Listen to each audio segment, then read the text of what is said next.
You got hurt on the job. You're working on a construction site, and you have questions as to whether you have a personal injury lawsuit. My name is Brett Zekowski, and I'm an attorney and a partner here at Parker Waichman. We handle cases involving construction workers every day. You're hurt on the job, and your boss comes to you and says you have to fill out some kind of paperwork, you have to go see their nurse. They don't want you to go to the hospital right away. What do?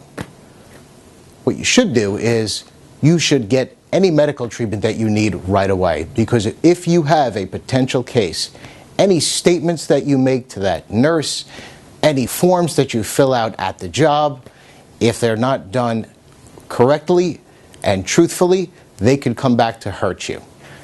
If you have an accident involving a construction site, there are many legal ramifications and implications, so at some point, very early on, you're going to need a lawyer. We handle cases like this.